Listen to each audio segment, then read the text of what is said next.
It's maybe not great timing for this given the UFC's betting scandal, but TKO Group announces a multi-year partnership with Polymarket to integrate prediction markets directly into UFC events. Partnership will use Polymarket's technology to display real-time fan sentiment and momentum data during live broadcasts of UFC and Zuffa boxing events, allowing viewers to see how public predictions shift throughout fights. The integration is meant to boost fan engagement, add a new interactive layer beyond traditional betting, making the UFC one of the first major sports organizations to incorporate prediction market mechanics into live events.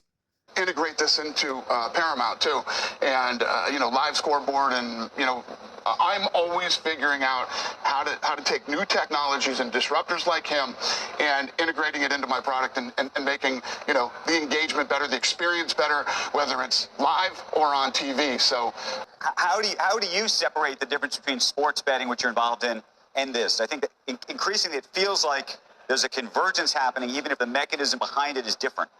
Well, we're obviously doing a deal right now with Polymarket, but we have a DraftKings deal too. So, we do have both.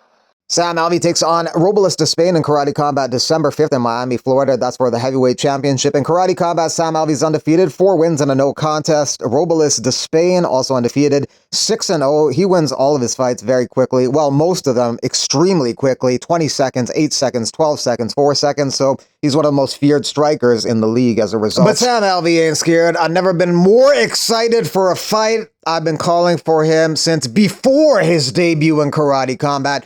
Truly honored.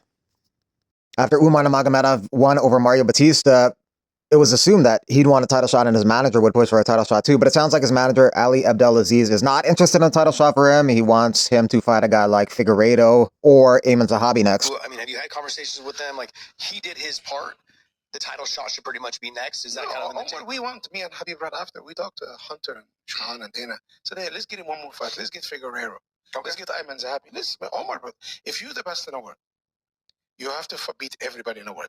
A lot of people playing these maneuver games, but these not really champions. You wait, I'm injured, I cannot fight. Omar is the number one guy. All these guys behind him, they should want to get him. If they think they are the guys, they can beat him. But I don't believe any of these guys can beat him. If Merab does beat Piotr Yan next month for the belt and they don't give the next title shot to Umar Nurmagomedov, the highest ranked guys who Merab has not fought yet is Song Yadong, Davison Figueiredo, and Ayman Zahabi, 5, 6, and 7 in the bantamweight division. Chill. Sana not a fan of Vinicius Oliveira sparring, thinks he's a terrible teammate.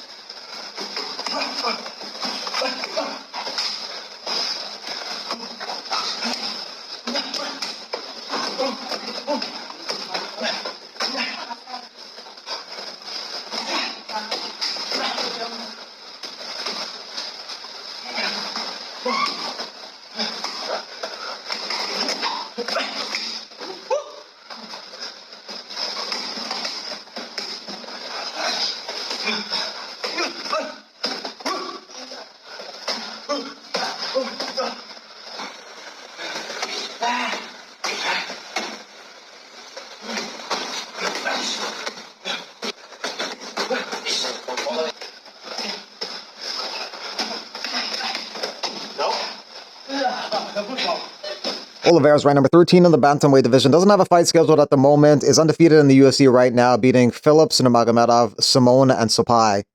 Max Holloway picking JDM to beat Islam Makhachev. He thinks he'll be competitive for 10 minutes and then Jack will take over. He feels Islam Makhachev does tire out a little bit in fights and he doesn't take punches that well. He even thinks that we could see a 3rd round stoppage win for JDM. Be crazy, but I'm running with Jack on this one. I think the very first 2 rounds is going to be super competitive, and we're gonna see how the fight is going to play out. I think Jack's takedown defense is going to be huge. He's going to show huge here. I think he's going to defend a bunch of takedowns. I think he's going to get Islam tired. I think the size he's going to put on Islam is going to be a little bit too much. A lot of people keep saying, that Islam doesn't get tired, but in fights, you can see it, he just wasn't as tired as the other guy next to him was. But in my mind, I see this way playing out. Jack getting him tired, getting his hand raised, maybe a 3rd round TKO leaning towards Jack. And I think Jack is going to find Islam's chin, and when people find Islam's chin, Islam, when he gets hit sometimes, it looks like it gets to him, I'm not saying like he's get hurt, like, oh my God, he's crazy hurt, but it looks like when he gets pinged, they don't like it too much, so, You sit. It's cold outside, man. Why is it so cold now? Why is it so cold? No, I'm not sick. It's just cold outside. You know what allergies is? But do you know what allergies is? Allergies. Everybody who's sick said, oh, I have allergies, but they say. Nickname, всю жизнь был John Paul. John Park is the wrong thing, guys. Don't tell him. You make him upset. Henry Cejudo worried about Islam Makhachev being willing to strike with Jack Della Maddalena. Makhachev said if this wrestling doesn't work, he'll strike with Jack, and that concerns Henry Cejudo. I was going Islam Makhachev because he's my brother.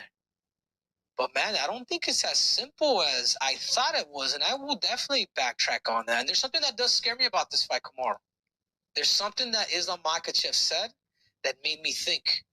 If wrestling doesn't work, this is what he said. This is not a good thing. If wrestling doesn't work, we're going to strike. Do you really want to strike with a guy that goes to the body, that kicks, throws knees up the middle, how he caught Gilbert Burns? But that being said, I don't know Kamaruddin. I want to go Islam Makhachev because of the wrestling, but there's a little bit of doubt of what I said a little bit before. Islam, again, I'm going to quote Islam. If wrestling doesn't work, then we're going to strike. The only way, in my opinion, of Islam Makhachev winning this fight is going to have to be through the grappling, particularly the wrestling.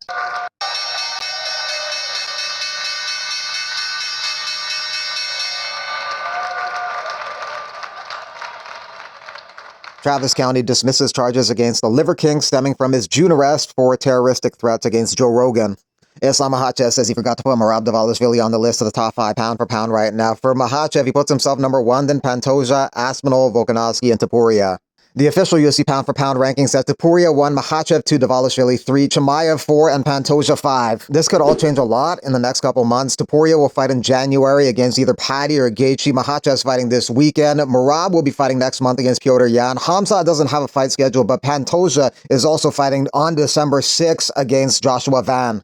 UFC fighter Vince Pichel approved application for enrollment into heavy equipment operator training program. Pichel, he says, I don't say much about my personal life, but I'm a 25-year electrician going back to school to better myself and my skill set. The UFC is nothing more than a stepping stone for a fighter's life. The plan was to always leave better than I entered, and that goal was accomplished. Vince Pichel retired after his last fight in March. He lost that to Rafa Garcia. That's 3 losses in a row. Probably the most notable win of his career was win over Jim Miller. UFC welterweight Joaquin Buckley taking on Pat Downey in a wrestling match at Real American Freestyle Wrestling, November 29th at the Wintrust Arena in Chicago. This is at 205 pounds, so a lot heavier than Buckley normally fights at. Light heavyweight division here. Buckley replaces Corey Anderson. Corey Anderson says that he had wear and tear at 2 camps back-to-back in MMA. It took a toll on his body, and he says he can barely stand, walk, or lift his head without pain. Carlos Prates mentions he thinks that Kamaru Usman is the GOAT of the welterweight division. It's like people forgot that GSP ever existed. Kyoji Horiguchi and Cody Durden arrive in Qatar. Horiguchi fights Tagir on that card on the 22nd. I don't get why people have been complaining about cost of UFC events. Price not changed for me for years. It's always been 0.